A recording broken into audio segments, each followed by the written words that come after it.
شبیه سازی قانون هوک فیزیک 12 فصل 2 دینامیک. خب اینجا یه طرحی از یک فنر را نمایش میده که ثابت فنر را ما میتونیم تعویض کنیم. با جابجایی این طول فنر تغییرات نیرو، انرژی را رو نمودار و نیرو را میتونیم نمایش بدیم که اینجا یک دیاگرامی از این نمایش رو ما میتونیم تو این صفحه ببینیم. خب اول به ازای ثابت 100 نیوتن من فنرمو میکشم، میخوام ببینم نیرو و انرژی پتانسیل چه اتفاقاتی میفته. الان به ازای جابجایی نیم متر نیروی من شد 50 نیوتن. خب ما داریم F مساوی با کا X، کا را داریم 100 X نیم، 100 ضرب در نیم میشه 50 نیوتن. پس نیروی من میشه 50 نیوتن وارد شده. انرژی فنرش چقدر شده؟ انرژی پتانسیل 12.5 ژوله. رابطه انرژی به صورت 1/2 کا X به توان 2، یعنی با توان 2 X رابطه داره انرژی. حالا اگر جابجایی را ما به مقدار 1 جابجا کنیم، خب میشه 1 ضرب در 100 نیرو میشه 100 نیوتن و انرژی پتانسیل به مقدار 500 ژول رسیده است. خب اگر فنر ما در این حالت کشیده شده، اگر من فنر را فشرده کنم، به جابجایی های بعدی حرکت کنم، مثلا به 50 یعنی نیم متر 50 سانتی متر یا نیم متر فنر رو فشرده کنم، بازم اگه نگاه کنین نیرو 50 نیوتن شد. یعنی ما چه فنر رو فشرده کنیم چه فنر رو بکشیم، در یه جابجایی معین مقدار نیرو تغییر نمیکنه. انرژی هم به همین صورته، چون اینا کمیت نرده‌ای هستند. اگر باز به جابجایی -1 یعنی بیشترین فشردگی فنر برسانیم، نیرو میشه باز 100 نیوتن و انرژی پتانسیل همون مقدار 50 هست. حالا من میام ثابت فنر رو عوض کنم، یعنی 100 را به 200 برسونم، یعنی فنری استفاده کنم که ثابتش 200 نیوتن بر متر باشه.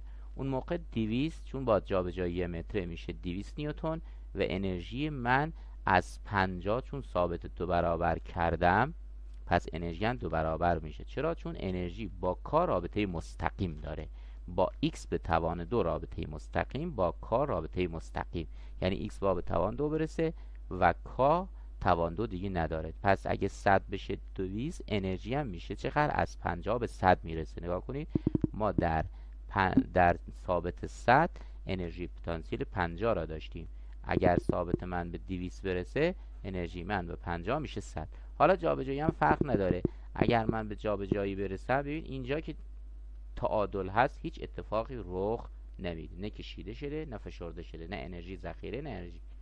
ولی اگر من باز به جابجایی 1 متر اینو جابجا کنم تو ثابت 200، میبینیم بازم انرژی چند را داریم؟ انرژی 100 ژول را داریم. حالا اگر دوباره اینو جابجا کنیم به ثابت 300 برسونیم، باز انرژی چند شد؟ 200. 50 تا دیگه رفت روش شد 150.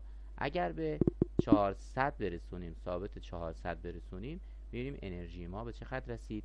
200 ژول شد. یعنی نسبت به اینا 50 تا 50 تا این انرژی در حال افزایشه و نیروی منم شد 400 نیوتن. چرا؟ چون جابجایی من 1 متر ضرب در 400 برابر با 400 شد.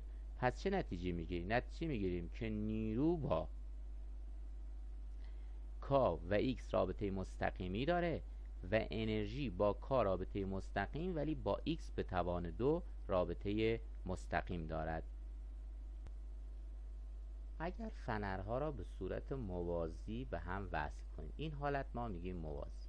حالا در یک کای ثابت، یعنی هر دو فنر کای 200 نیوتن داشته باشه و ما این دفعه جابجایی نیرو را رو این محور داریم، یعنی اگر من 100 نیوتن نیرو وارد کنم، جابجایی فنرهام 25 صدم متر یا 25 سانتی متر می شود. چرا؟ چون در این حالت ما 200 با 200 جمع می کنیم، فنرها موازیان، کاها را جمع می کنیم، کای کل میشه 400. F مساوی با کا X.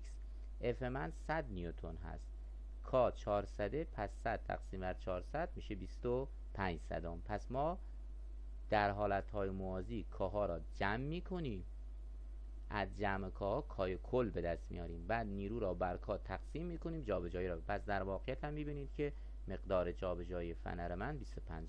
حالا اگه شما ثابت فنر رو عوض کنید، مثلا این 200 رو 400 کنید، خب میشه 400 با 200 میشه 600. این دفعه باید 600 تقسیم بر 100 تقسیم بر 600 شود، یعنی 1/6. پس این به این نسبت تغییر میکنه. ولی اگه این 200 به 400 برسه، 400 با 400 میشه 800، میشه 1/8 یا 125 صدم متر است. پس در حالتهای موازی کاها با هم جمع میشن، در رابطه قرار میگیرن و ما میتونیم مقدار جابجایی فنر را روی صفحه نمایش ببینیم. اما در حالتهایی که فنر به صورت متوالی وصل بشن، اون موقع کای من دیگه مثل حالت موازی جمع نمیشه. اون موقع 1 به روی کای کل برابر میشه با 1 به روی کا1 و اضافه 1 به روی کا2 هست. از اینجا کارا پیدا میکنید. ببینید الان ما به ازای نیروی 100 نیوتن جابجایی 1 متر شد. خب اگه از لحاظ فرمولی بریم، میشه 1/200 به اضافه 1/200 میشه 2/200 میشه 1/100. 1/100 برابر با 1 کا میشه، پس کا میشه 100. خب F مساوی با کا X، F 100 کا 100 X برابر با 1 متر میشه. ولی اگر من ثابتامو بیارم رو 200 برسونم، هر دو تا فنر رو ثابتشو به 200 برسونم، خب اینا جابجایی تقریبا، حالا این 410 باید دقیق کنیم، 400 شده نیم متر. حالا اونجا میگیم 1 به روی 400 به اضافه 1 به روی 400 میشه 1 به روی 200. پس کا میشه 200 تا. حالا F مساوی با کا X، F 100 تقسیم بر 200 میشه نیم متر. پس اینجا نیم هم میتونیم اشاره کنیم. پس در حالت متوالی پشت سر هم میگیم 1 به روی کا مساوی با 1 کا به اضافه 1 کا. اینجا 1 کا 1 به اضافه 1 کا 2. کا را داریم و ثابت های فنر هم به ازای یه نیروی ثابت اینو به دست میاریم. حتی در حالتی که ما فنر رو چیکار کنیم، فشرده کنیم، بازم همین اتفاق رخ میده. حالا چه فنر کشیده بشه چه فنر فشرده بشه، به ازای کاهایی که داریم ما میتونیم جابجایی را نمایش بدیم.